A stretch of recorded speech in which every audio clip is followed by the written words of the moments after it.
अस्सलामुअलैकुम दोस्तों, कैसे हैं आप सब। मैं आप सबको यूट्यूब चैनल इंग्लिश लिटरेचर पे वेलकम कहती हूँ। आज जो हम टॉपिक डिस्कस करने वाले हैं उस टॉपिक का नाम है comparing the literature of British आइल्स। बहुत ही इंपॉर्टेंट टॉपिक है। इस टॉपिक को हम लोग 5 पार्ट्स में डिस्कस करेंगे। पहला पार्ट है टर्मिनोलॉजिकल प्रॉब्लम्स। दूसरे पार्ट के अंदर हम बात करेंगे लैंग्वेजेस, डायलेक्ट्स एंड आइडेंटिटी की। थर्ड पार्ट जो है हमारा डील करेगा द सिग्निफिकेंस ऑफ हिस्ट्री के साथ। फोर्थ पार्ट के अंदर हम लोग पेरिशियल एंड प्रोविंशियल लेवल की बात करेंगे। और 5 पार्ट जो है वो कंपैरेटिव ब्रिटेन्स के बारे में डिस्कस करेगा। और इन सब पार्ट को डिटेल में डिस्कस करने से पहले मैं सुसान बेस्नर जो अपनी बुक के अंदर इस चैप्टर के स्टार्टिंग पे एनेक्डोटल प्रीफेस दिया है ना, उसके बारे में बताना चाहूँगी कि उसने उसके अंदर क्या बताया है। जो बुक की राइटर हैं वो बताती हैं कि कुछ साल पहले की बात है कि उसने स्लोवेक एकेडमी ऑफ साइंसेस इन ब्रेटिस्लावा में ना विज़िट किया। और जब उसने वहाँ पे विज़िट किया ना, तो वहाँ पे एक बहुत वेल नोन स्लोविक कंपैरेटिस्ट था, डॉयन्स ड्यूरिसन, जिसका नेम मैंने यहाँ पे लिख दिया, आपके सामने स्लाइड पे आपको नज़र आ रहा होगा। बताती है कि उस बंदे ने ना मुझसे पूछा, इस कंपैरेटिस्ट ने मुझसे पूछा कि मैं इसको ब्रिटेन के अंदर ना जो ब्रिटिश कंपैरेटिव लिटरेचर के ऊपर काम कर रहे हैं ना, उन कोलीग्स के नेम बताऊँ। फिर कहती जब उसने मुझसे नेम पूछे ना, मैं थोड़ा सा हैरान हो गई कि मुझे इसको आंसर क्या करना है। फिर कहती उसको मैंने कुछ फ्रेंच कोलीग्स, कुछ जर्मन कोलीग्स और कुछ इंग्लिश डिपार्टमेंट के कोलीग्स से ना मैंने उनके नेम बता दिए। फिर से उसने मुझसे कहा कि मैंने आपसे ब्रिटिश कंपैरेटिव लिटरेचर के कोलीग्स का नेम पूछा है। तो कहती मैंने उनको कहा कि ये जो इनके मैंने आपको नेम बताए हैं ये बड़े फेमस कंपैरेटिस्ट है। तो कहता है वो तो बात आप ठीक कह रही हैं, लेकिन मैंने आपसे पूछा सिर्फ़ और सिर्फ ब्रिटिश कंपैरेटिस्ट जो लिटरेचर है उनके बारे में कि उनके नेम बताएं। तो कहती है I was failed to answer, मैं जवाब नहीं दे पाई उनको।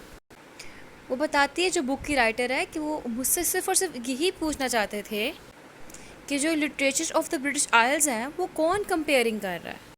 फिर कहती मुझे बड़ा रिग्रेट फील हुआ कि मतलब मैं आंसर नहीं दे पाई, उसको प्रॉपर रिस्पॉन्स नहीं कर पाई क्योंकि प्रॉपर कोई सिस्टम ही नहीं था। फिर कहती नेक्स्ट ईयर जो है ना, मैंने मेरे ना masters program of comparative literary theory के अंदर ना कुछ सेमिनार्स कंडक्ट करवाए और वो डील करे थे प्रॉब्लमैटिक्स ऑफ ब्रिटिश कंपैरेटिव लिटरेचर। और ऐसा करके ना ये पॉसिबल हो गया कि मैं बात कर सकूं कि British Isles as a case study of a whole range of problems with in comparative literatures. तो ये तो हो गया हमारा प्रीफेस। अब हम बात करते हैं अपने टॉपिक की फर्दर। पहले बात जो पॉइंट आया था हमारे पास वो था टर्मिनोलॉजिकल प्रॉब्लम्स। तो कहते हैं हमें जो फर्स्ट और सबसे फर्स्ट जो प्रॉब्लम फेस करना पड़ा था वो ये था कि नाम क्या रखना है।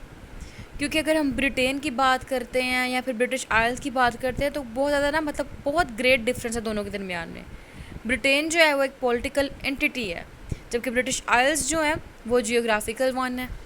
अगर हम बात यूनाइटेड किंगडम की करते हैं जो कि एक थर्ड टर्म है, ये इंग्लैंड, स्कॉटलैंड, वेल्स और नॉर्दर्न आयरलैंड की बात करता है। तो इन शॉर्ट टर्मिनोलॉजी यूज़ करने के लिए बहुत से प्रॉब्लम्स फेस करना पड़े, क्योंकि एक क्लास बना देना, एक कैटेगरी बना देना टर्मिनोलॉजी की बेस पे बहुत कॉम्प्लेक्स चीज़ थी। तो अगर हम इसके अंदर कोई भी मिस्टेक कर देते तो बड़ा ऑफेंसिव काउंट होता। तो अगर हम आयरिश राइटर्स को इंक्लूड करने के लिए ब्रिटिश कंपैरेटिव लिटरेचर का वर्ड यूज़ करते तो ये एक्ट ऑफ अप्रोप्रिएशन हो जाता, क्योंकि आयरिश वर्ड जो है वो ब्रिटिश की हेडिंग के अंदर इंक्लूड ही नहीं करता। फिर फाइनली डिफरेंट कॉम्प्लेक्सिटी से गुजरने के बाद हम लोगों ने ये तय किया कि जो टर्म ब्रिटिश है ना उसको अबेंडन करके हम लोग यूज़ करें अ comparative study of literatures of the British आइल्स। तो ये जो टर्मिनोलॉजी थी यूज़ करने के बाद क्या हुआ, जो हमारी टर्मिनोलॉजिकल प्रॉब्लम थी वो रिसोल्व हो गई। तो अब ब्रिटिश लिटरेचर की जगह यूज़ किया गया comparing the literature of British आइल्स। अब टर्मिनोलॉजी की तो बात कर ली हमने। जो सेकंड पॉइंट है हमारा फिर वो है लैंग्वेजेस, डायलेक्ट्स एंड आइडेंटिटी। इसके अंदर ये होता है कि जो लिंग्विस्टिक मैप था ना ब्रिटिश आइल्स का, उसको प्रिंसिपली कंसिस्ट करना ही था केल्टिक लैंग्वेजेस के ऊपर, सेल्टिक लैंग्वेजेस के ऊपर। और सेल्टिक लैंग्वेजेस के अंदर जो जो लैंग्वेज इंक्लूड होती है वो मैंने आपके सामने स्लाइड पे मेंशन किए हुए हैं उनके नेम। सेल्टिक लैंग्वेज के साथ साथ इसने जर्मैनिक लैंग्वेजेस को भी इंक्लूड करना था, जिनके नेम मैंने फिर से आपके सामने स्क्रीन पे मेंशन किए हुए हैं। तो अब जब ये लैंग्वेजेस आ गई अब इशू क्या आया? इशू ये आया कि ये लैंग्वेजेस तो ओल्ड लैंग्वेजेस थी, डेड लैंग्वेजेस थी मोस्टली। तो प्रॉब्लम ये हुआ कंपैरेटिस्ट के लिए कि उनको सेल्टिक लैंग्वेजेस का और जर्मैनिक लैंग्वेजेस का जो था ना नॉलेज, वो प्रॉपर नहीं था, डिस्टर्ब नॉलेज था। और क्या हुआ था कि इंग्लिश डोमिनेट कर रही थी और जो बाकी लैंग्वेजेस थी उनकी मार्जिनलाइजेशन कर दी गई थी, जैसे कि सेल्टिक लैंग्वेजेस हैं। अब वो क्या था, यहाँ पे मैंने एक टर्म यूज़ की है, लैटिन टर्म, इसका मतलब है इन सिटू, जिसका मतलब होता है इन पोजीशन, कि जिस जगह वो बोली जाने वाली ज़ुबान थी वो उसी जगह बोली जाती थी, उसके अलावा कहीं पे भी उसका नॉलेज नहीं था। इसलिए वो कंपैरेटिव्स जिनके पास सेल्टिक लैंग्वेज का, जर्मैनिक लैंग्वेज का प्रॉपर नॉलेज नहीं था, तो उनके लिए कंपेयर करने में इशू आता था। सिर्फ और सिर्फ वो स्कॉलर्स जो कि बायलिंगुअल स्कॉलर थे और उनको इंग्लिश लैंग्वेज का भी नॉलेज था और सेल्टिक लैंग्वेज का भी नॉलेज था, वही जो थे ना वो कंपैरेटिव स्टडी कर सकते थे। अब रिज़ल्ट में क्या हुआ, जो स्कॉट्स थे, एंग्लो वेल्श थे और एंग्लो आयरिश थे, उनको एक्सक्लूड करना पड़ा इस बाउंड्री से, इस लैंग्वेजेस की बाउंड्री से, इस डायलेक्ट्स की बाउंड्री से, क्योंकि उनके साथ भी से मार्जिनलाइजेशन का इशू था। अब रिज़ल्ट में क्या हुआ, जो इंग्लिश लैंग्वेज थी उसकी हेजमनी हुई, वो पावर वाली लैंग्वेज करार दे दी गई। और जब इंग्लिश की हेजमनी हुई, पावर वाली लैंग्वेज हुई, तो क्या हुआ, उसके साथ ही साथ जो वेल्स थे, स्कॉटलैंड थे, नॉर्दरलैंड थे, आयरलैंड थे, इनके लिटरेरी प्रोडक्शन की मार्जिनलाइजेशन हो गई। फिर जो प्रॉब्लम था ना डायलेक्ट का, ये सिर्फ यहाँ तक लिमिटेड नहीं था, बल्कि ये इंग्लिश टू इंग्लिश भी अप्लाई किया गया। हेनरी वेल्ड नाम का एक बंदा था, उसने अर्लियर 20th सेंचुरी के अंदर स्टैंडर्ड इंग्लिश को डिफ़ाइन करते हुए ऐसा बताया कि जो स्टैंडर्ड इंग्लिश है ना, वो एजुकेटेड क्लास के अमंग कॉमन है, रिगार्डलेस ऑफ रीजनल ओरिजिन। तो हम कह सकते हैं कि जो स्टैंडर्ड इंग्लिश है ना, then was and is a class dialect untainted by regional accent and the model speaker the future king of England। क्योंकि अब इंग्लिश जो है वो सुपरमेसी की लैंग्वेज हो गई है, इंग्लिश जो है फिर वो एक हेजमनी की लैंग्वेज हो गई है, तो उसने क्या किया, उसने सप्रेस किया सेल्टिक लैंग्वेजेस को, ना सिर्फ सेल्टिक लैंग्वेजेस को बल्कि जो स्पीकर्स थे सेल्टिक लैंग्वेजेस के उनको भी, और जितने भी जो नेम्स यूज़ किए जाते सेल्टिक लैंग्वेज के अंदर उनको भी पीछे छोड़ दिया गया, मार्जिनलाइज कर दिया गया, सप्रेस कर दिया गया। और आज जो है हम भी सेल्टिक लैंग्वेजेस से अवेयर नहीं है, हमें भी सेल्टिक लैंग्वेजेस नहीं आती। तो फिर अगर हम हिस्ट्री जो है आयरलैंड की, स्कॉटलैंड की, वेल्स की, इसकी बात करें ना, तो ये टोटली डिफरेंट है इंग्लिश की हिस्ट्री से, क्योंकि जो स्कॉटलैंड है, आयरलैंड है, वेल्स है, वहाँ पे स्ट्रगल हो रही है फॉर नेशनल आइडेंटिटी की। लेकिन ऑन द अदर हैंड जो इंग्लिश वर्जन ऑफ हिस्ट्री है, यहाँ पे क्या है, ग्रेजुअली राइज हुआ है, ठीक है। और ये क्या हुई है, वर्ल्ड के अंदर डोमिनेंट लैंग्वेज हो चुकी हुई है, ना सिर्फ वर्ल्ड में बल्कि लिटरेचर में भी इसकी डोमिनेंस है। अब यहाँ पे तो हम लोगों ने बात कर ली डायलेक्ट्स की, लैंग्वेजेस की, आइडेंटिटी की, कि कैसे आइडेंटिटी जो है क्राइसिस फेस करना पड़े फिर सेल्टिक वगैरह को। तो अब हम बात करते हैं इसके नेक्स्ट पॉइंट, जो कि सिग्निफिकेंस ऑफ द हिस्ट्री। क्योंकि अगर हमने लिटरेचर को कंपेयर करना है ना ब्रिटिश आइल्स के, तो हम लोगों को हिस्टोरिकल डायमेंशन ज़रूर पता होना चाहिए, और लिंग्विस्टिक्स और कल्चरल डाइवर्सिटीज़ जो आई हैं ब्रिटिश आइल्स के अंदर, वो भी हम लोगों को पता होनी चाहिए, उसके कॉन्टेक्स्ट के आते पता होने चाहिए। जो आयरिश, वेल्श और स्कॉट्स डायलेक्ट थे ना, ये एक लिविंग रिवाइवल से गुजरे हैं। इसकी वजह ये थी कि जो कुछ भी करना था ना, उसका मेन कंसर्न था reassertion of national identity through the medium of language. तो कहते हैं थ्रू आउट द हिस्ट्री ना, रिवाइवल ऑफ सेल्टिक लैंग्वेज के ऊपर कोई भी प्रॉपर डिस्कशन नहीं की गई, ठीक है। लेकिन ये इम्पोर्टेंट पॉइंट है जिसको नोट किया जाए कि इसके ऊपर रिवाइवल हुआ है, सेल्टिक लैंग्वेजेस जो है ना उसके रिवाइवल जो है उसने पार्टिसिपेट किया है।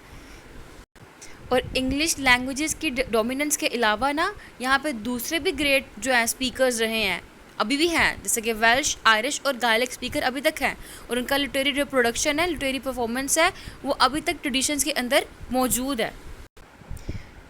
तो अगर हम नॉर्मन कॉन्क्वेस्ट के टाइम पीरियड की बात करें और वहाँ से लिटरेरी प्रोडक्शन को, लाइब्रेरीज़ को कंपेयर करें ब्रिटिश आइल्स की, तो हम लोग को पता लगता है कि वहाँ पे जो है ना फ्लोरिशिंग ओरल पोइट्री थी वेल्स के अंदर, आयरलैंड के अंदर, इन कंट्रास्ट वो सेक्सन ट्रेडिशंस जो कि डूब चुके हुए हैं, डिक्लाइन हो चुके हुए हैं। और जो आयरिश लाइब्रेरीज़ थी वो यूरोप के लिए एक सेंचुरीज़ के लिए बहुत ज़्यादा रिमार्केबल रही हैं।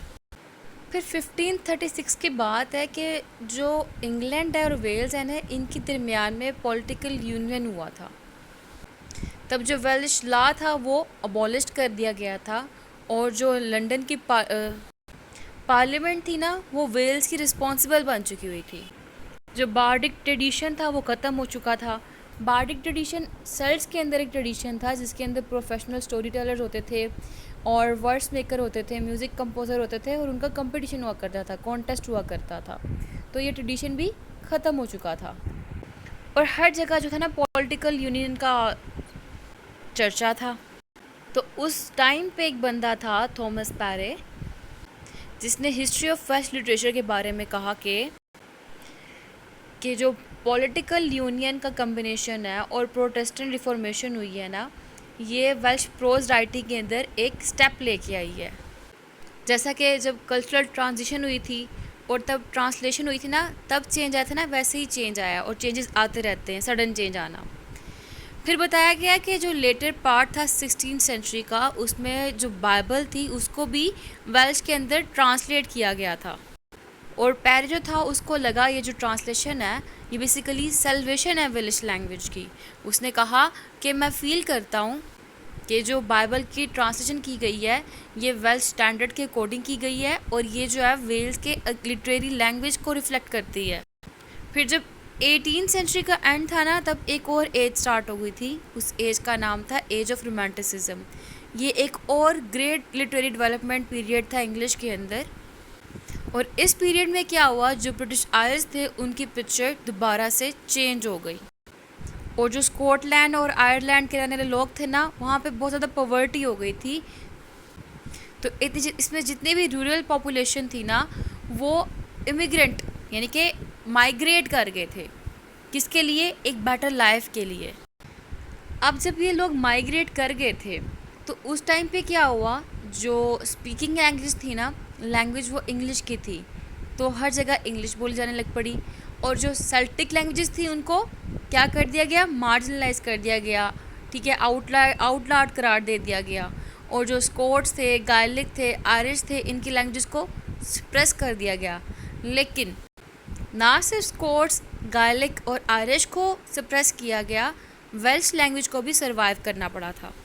जब 18th सेंचुरी का एंड था तो तब क्या हुआ, हर जगह प्रिडोमिनेंस हो गई इंग्लिश लैंग्वेज की, इंग्लिश लिटरेचर की।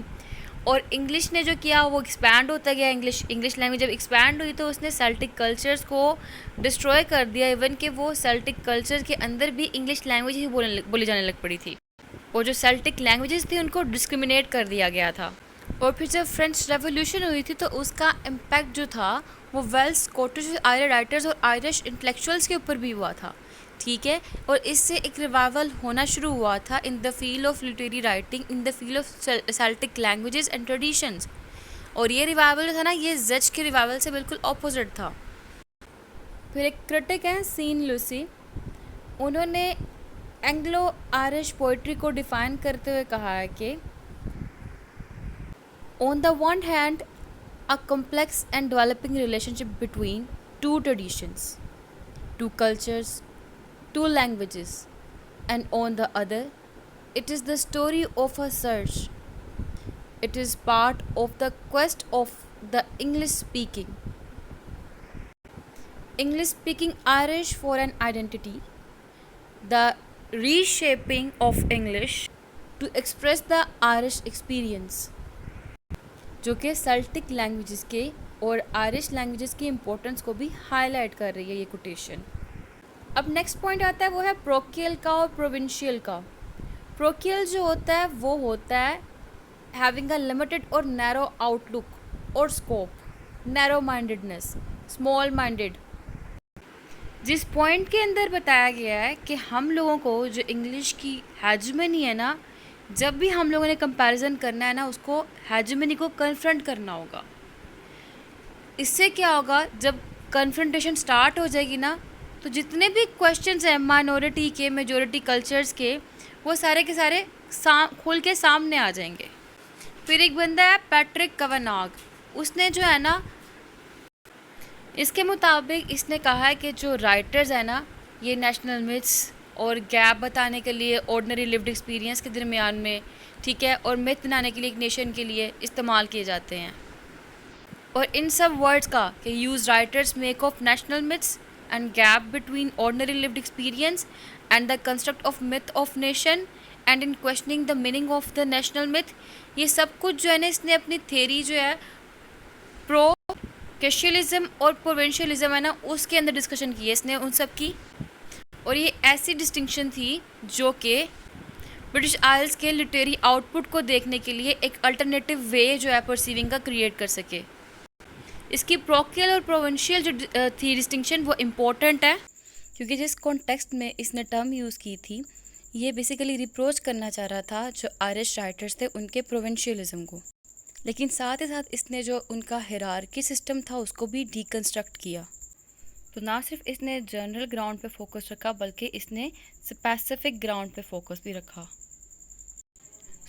इसने जनरल ग्राउंड की जगह स्पेसिफिक ग्राउंड पे फोकस रखा क्योंकि इसका कहना था कि अगर स्पेसिफिक ग्राउंड पे राइटर फोकस रखें तो वो रीडर को अपने ही वर्ल्ड के अंदर ले जाते हैं। तो यही मेन कॉन्सेप्ट बताया गया इस पॉइंट के अंदर। अब हम लास्ट पार्ट जो है वो डिस्कस करते हैं जिसका नाम है कंपैरेटिव ब्रिटेन्स। इस पार्ट में बताया गया कि जो ब्रिटिश आइल्स का जो लिटरेचर है ना जो राइटर प्रोड्यूस करते हैं उसको हम लोग जो ब्रिटिशनेस है ना उसके प्रॉब्लमेटिक्स को अंडरस्टैंड किए बगैर कंपेयर कर नहीं सकते। और साथ ही जो पॉइंट हाईलाइट करने वाला है वो ये है कि जो इंग्लिश लैंग्वेज की डोमिनेंस थी और लिटरेचर के अंदर डोमिनेंस थी इंग्लिश लैंग्वेज की, उसने क्या किया, उसने मार्जिनलाइज कर दिया जितनी भी बाकी आयरलैंड की लैंग्वेजेस थी उनको। और जो इंग्लिश लिटरेचर की टर्मिनोलॉजी थी, इंग्लिश स्टडीज़ की टर्मिनोलॉजी थी, वो हर जगह एक्सेप्ट की गई, बड़ी हैप्पीली एक्सेप्ट की गई। और इससे क्या हुआ, जो वेल्श थे, स्कॉटिश थे, नॉर्दर्न आयरिश थे और आयरिश राइटर्स थे उनको भी इंग्लिश लिटरेचर के अंदर ऐड कर दिया गया, सिलेबस के अंदर ऐड कर दिया गया, लेकिन कोई भी उनका जो ओरिजिन था, ठीक है, उनके डिफरेंट ट्रेडिशंस थे उसको रेफरेंस नहीं किया गया।